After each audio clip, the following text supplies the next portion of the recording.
Thank you. I'll get the ball rolling by starting with your team news. Any update on James Batchelor's hamstring injury that he suffered on Friday night? So no, it was a hamstring. He come off for a hamstring, but he had an ankle issue as well, which he did early in the game. So that's probably the main one, or most concerning one that we're looking at with him. So he had scans today, or he's got scans today, so we'll know a little bit more around that. But definitely out for Friday night at this stage. He'll be out. Thursday, sorry. Yep, he'll be out. And then obviously he's got an ever-present record so far this season. How big of a miss will he be? Yeah, I mean, he's a massive part of our team. He's in our leadership group. He's been an important part, since I've been here. He's been here obviously the last sort of 18 months as well. And whenever he plays, he's the type of player when you're in the dressing room and the players see him, lacing those boots up, that probably gives them more confidence, or not probably it does. And same with me as a coach. So, if he's not playing, or when he's not playing, then it's a loss, but it's certainly an opportunity for someone else. So, we know, unfortunately, injuries and suspensions and things like that happen. It's part of the game at times, so we need to adjust, and we'll do that. What are your thoughts about how you go about replacing him at this stage? Dean Hadley, probably the one that comes to mind. He's played a lot of back row as well, so we'll have some options around that. Elsewhere, Joe Burgess had a scrape out of his knee that you were telling us about. What's the latest on him? Yeah, he'll be eligible for selection, so he's been training well the last couple of weeks. And then your other one, Oliver Gildart's still on track to return after the international break? Yeah, at this stage he'll be fine. Obviously got a couple more weeks and tick a few more things off, but we're hoping he'll be back after the break. And we were talking about this before the Huddersfield game, Willie. One change to 17 ahead of that game. I think only Wigan at the moment have fewer injuries than you at present. Without wanting to jinx it, why do you feel you've had such a sort of strong record in terms of not having so many injuries this season? Oh, I'll be honest, I don't like giving energy. It's rugby league, as you saw on the weekend. We've got a couple niggles at the moment. Some guys might not play this week, so I will say that we put a lot into our preparation and recovery and that type of thing. I mean, players, staff, everyone involved. But I don't like talking too much about injuries. That they do happen, and they're part of the game, unfortunately. But I don't want to give it too much here. Just finally on injuries, then, who are those other players that you're monitoring who have niggles from? There's a couple. I mean, it's obviously this time of the year. I won't go into, because I'm not sure yet in terms of who won't play this week. So I'll know more, a little bit more later in the week. Just elsewhere, in terms of other incidents from the game against Huddersfield, one involving Sam Luckley that went on report. What's he said about that? Yeah, not a great deal. I mean, this morning we've come in and we've had a really, really busy morning, so we haven't sort of spoken around that incident as such. We didn't have any charges, so there's nothing there that we needed to discuss of urgency. So to be honest, mate, it's been and gone now, and there's no charges involved. And then we've focused. We reviewed obviously the game against Huddersfield, and we've gone into our preview against Castleford. In terms of reviewing the performance against Huddersfield, where do you feel there was perhaps room for improvement? I think you said post-match that there are a few things that weren't great at times. Oh, look, it's probably the start of the game. I think we overplayed a little bit at the start with the ball. But it's one of the games that I'd probably prefer looking at the positives of what we did, and we did that in our review. I thought, again, defensively, we were very solid. There was one try against the run of play there, but they had no line breaks. Huddersfield, Huddersfield are a good attacking side. They've certainly improved this year, the way they throw their shape and the questions that they ask, and they asked us a lot of questions, last week. So that's the area that we want to be strong in. We always say that. So yeah, we need to adjust a little bit with our attack, mainly at the start of the game. But I thought we adjusted really well as the game progressed in the way that we wanted to play. And we ended up scoring 30 points. Look, it was one of those games where you think, oh, where'd that 30 come from? But where it comes from is your defence. In terms of how you started the game offensively, perhaps a bit of looseness in terms of passing. What do you put that down to? Do you think the players were maybe simply caught off guard by the early Huddersfield trial? Was it something else? No, it's just sometimes execution, can be a range of different things. Yeah, so I think overall probably our skill execution wasn't great. Just dummy half passing, not hitting the mark, and simple core skill probably wasn't up to scratch, but you certainly get that at times. Do we want it? No, we need to keep working hard on it. But when it comes to core skill, you need to work on that every day.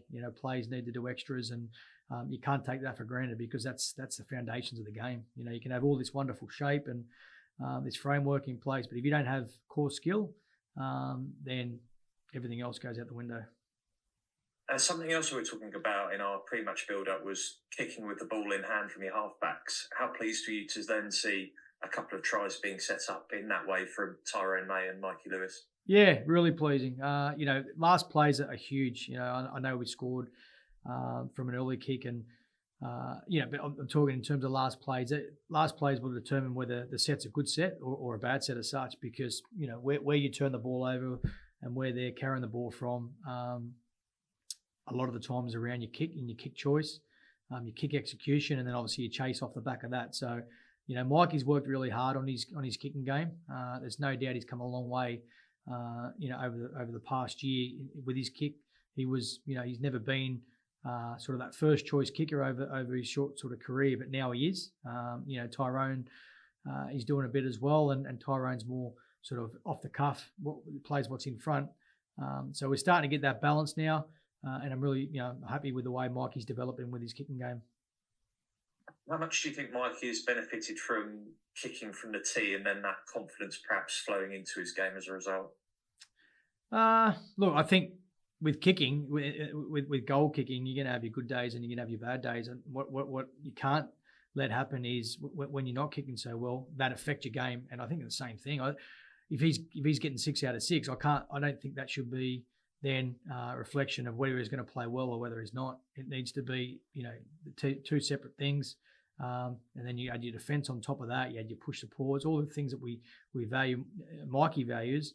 That needs to be consistent, regardless of whether you're kicking goals or not, because then you become that feel-good player, the player that, if they're kicking goals and you're putting them over, it feels good that day, and then I'll play well today.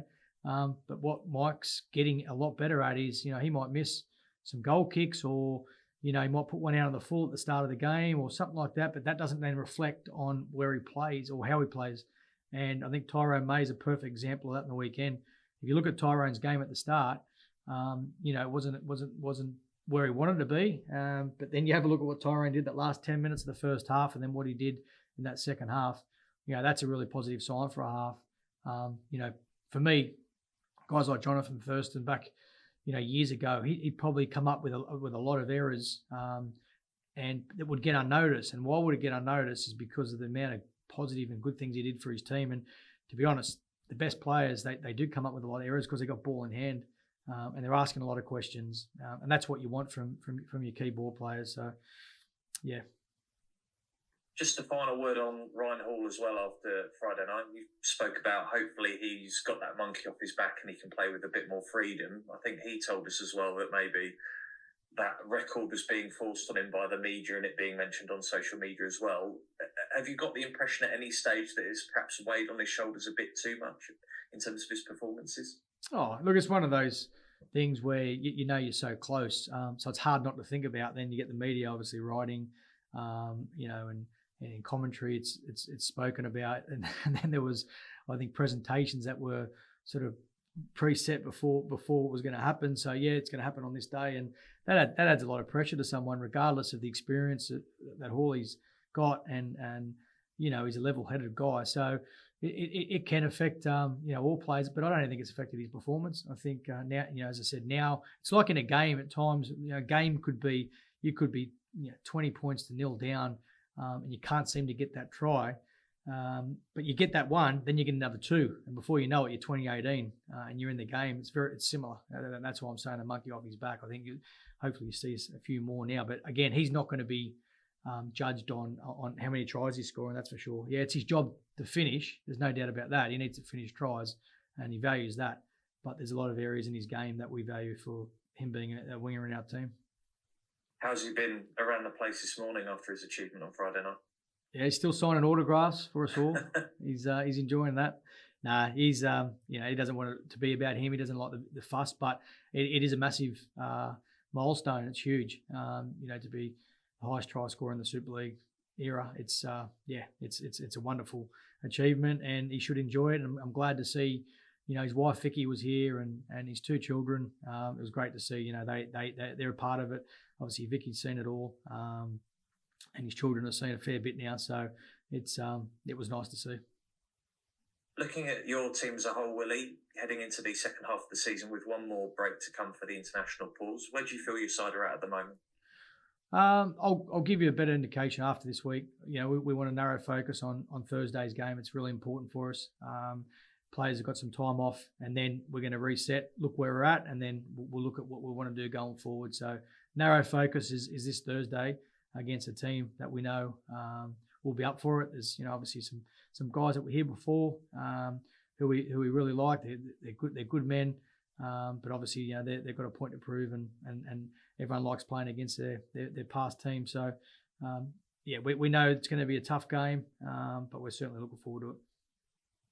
We'll talk about Cass in a bit, but in terms of this month and the stop-start nature of it due to the two breaks, what are the challenges of managing that as a head coach? I think you need breaks during the season. We had one planned for this week. We didn't plan any other breaks because obviously you want to be playing in the big games. So the players know where they are when they're coming in and time off. They know that well in advance. So for us, we've been able to look, as I said, and have a clear sort of plan of what we wanted to set out to do. Now, when the players are have their time away, they'll have a program in place to make sure that they're ticking over.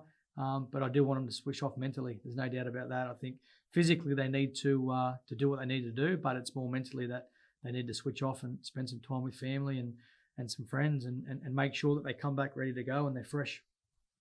How pleasing has it been for you after giving them a few days off with the Challenge Cup break that they've been able to pick up where they've left off in terms of a third Super League win in a row on Friday night? I think it's 5 from your last 6 as well. Yeah, it is pleasing, but I think it was only a few days. We did train and we trained fairly hard. We did some off-feet sort of conditioning as well. So they trained hard. It was a week that it wasn't about giving the guys time off or easing off because we should have been playing. When I say should have been playing, we were in a position to play, so we wanted to play. So it certainly wasn't a week to take the foot off the pedal. And next week, after Thursday, we'll give the guys, as I said, some time off, and that's a time to reset. But it certainly wasn't last week, and I think they played the way they trained. Just finally, before we look ahead to your opponents, of course, England take on France as part of that international break next weekend. How much do you hope Mikey Lewis gets another crack on the international stage in that one?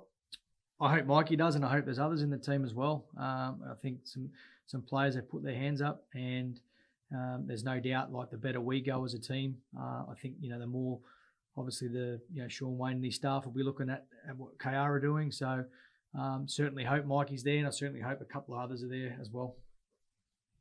Who else from your team do you think should be in the conversation then? Oh, I definitely think Elliot Minchella should. There's no doubt about that. I think James Batchelor should be in the conversation. Obviously, with his injuries, I'm not sure whether that will happen. I mean, be in conversations, but whether he plays this week, he won't play this weekend. So whether that hinders him, Jez Litton should be in the conversation. So there's a fair few guys that should be in the conversation. Castleford Tigers, then your first meeting this season. What have you made of them under Craig Lingard in his first campaign as head coach? Yeah, they've certainly improved. There's no doubt they've recruited well, I think, over the past sort of 5 weeks, 6 weeks, and that's reflected in their performances and reflected in winning games. I think they're certainly improving, and you can only judge on if you are improving, throughout the year, and they certainly are. And certainly took Wigan to the wire on Friday night as well. What did you make of that performance? Yeah, really good. Strong performance. As I said, they've improved, and they improved. They've played Wigan a couple of times this year, and they were in a position to win the game. So, we know the challenge ahead on Thursday. We know what to expect. We've been, over there a number of times now, and it's always a difficult place to play. But again, we focus on what we can control, and we will look at our sort of preparation and making sure that's consistent, and then making sure our performance is consistent as well. And I know Craig's spoken about it, saying that he wants his side to not go away in games. He felt that they may be cracked too early in matches earlier this season. How do you counteract what he's trying to do in terms of him making his side more resilient in that regard? Yeah, we just got to focus on us and what we can control. I mean, we love getting in grinds. We love going set for set with teams, and if that's what other teams like to do as well, then I think it's a better spectacle for fans. I think you don't get a stop-start game, you get a flowing game, and I think that's really important for as a spectacle. I mean, you look at across the league. I think at times we're slowing the game down too much, and I think it can reflect in terms of the product. So I like it that coaches and teams want to play that set for set, and they want to stay in the grinds. And the best team at the moment is Wigan in terms of that. They're leading the way in that. So it's I think as I say, the product's a lot better when it's free flowing. And just finally for me, Willie, you mentioned it earlier, but sets come up against a number of your former players and Danny Maguire as well. How much will they have a point to prove? Yeah, I think any time you play against your old club, you want to play and you want to do well. You want to play well. So there's no doubt this week. As I said, they're all good people, and they played a huge part of this club. Staff and players, and as I said, we wish them all the best in terms of what they do week in, week out. But not certainly this week. It's obviously a game that they'll want to win, and we certainly want to win as well. Willie, thanks for your time. Cheers. Everything else is covered. I'm assuming Jack Broadbent and Corey Hall and Danny Richardson can all play against the respective teams as part of the loan agreements this week. Yes, they can, mate. Yeah. And just on the back of that, obviously Corey's a player you know well. He's had a fair run, and I think he's impressed Castleford. How pleased are you to see him, playing, getting a run, and showing what he can do? Yeah, I'm pleased for all of them, the guys that went there. I mean, the reason why they're not at KR anymore is because they wanted to play more first team, and majority of the guys that have left to go to Castleford are, and I think that's we speak around the players who are over there now. They're all good guys. They're all good people, and they wanted to play more, and they were open about that. We had open discussions around that, and Corey was no different. Rowan was the same. Sam Wood was the same. I think Sam's been a standout this year for them. I think he's playing really well.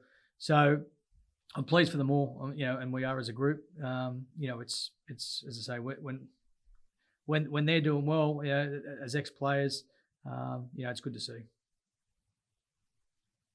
Brilliant. Cheers, Willie. Cheers, mate. Hi, Willie. You all right? All right, Kaz, you, mate? Yeah, good, thank you.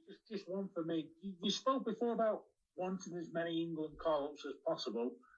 As a club coach, do you welcome the more call-ups, or do you get a bit frustrated the fact that your lads are having to play another game for another coach when you're not in control of them? Nah, never, mate. Not when it comes to playing for their country. I mean, sure, unless they had injuries, like legitimate injuries where they're going to be at high risk. But I mean, we've had it in the past or last year. The players are the ones then that would say that they can't do it. I would never. I know I've only been a head coach for 18 months, but as an assistant, when I've been asked this, I would never stop any player from playing for their country. You just got to look at Mikey Lewis, the maturity and the growth Mikey had playing for England last year. The players that he played with, obviously Wayne being our experience, Wayne is as a coach, and the staff that he has, it's a benefit. And they come back, and if they come back in the right frame of mind and don't get carried away and get ahead of themselves, which our guys didn't, and I've seen it before, you can, but it's just managing that, and then you're always going to have a better player. You're always going to have a better leader. So I would never ever hold anyone back from playing for their country, especially unless, as I said, unless there was a high risk of injury. That's something that Sean, Wayne, myself, and both physios would need to discuss. just following up from something you said as well. You said that. Did you say that you check with the players, like, as to whether they feel they're fit enough to play for England? Oh, you always got to. I mean, as I said, I wouldn't say to anyone, you're not playing for your country. It needs to be, I mean, James Batchelor at the moment, we don't know. I didn't know more about him, this afternoon. But whoever it is, if they feel that they can play, then they need to then get, the medical team looking over them and see the risk involved and stuff like that. But you're not going to get me saying you're not playing if they feel that they can play. It's the same as what I do here. We've got a medical team that give me feedback on whether a player could play or not. And then if the players, if they feel that they can get through a game, I'll always back that, providing our medical team. But it's on the flip side as well. Like if when they can't play, well, there's no point putting someone on the field that mentally don't feel that they can get through a game. They're a high chance of injury, but then you've got someone else ready to step up as well. So that's my mindset around it. But the main thinking for me is I would never hold anyone back from playing for their country. Cheers, Willie. Thank you very much. Much appreciated. Cheers. Thank you.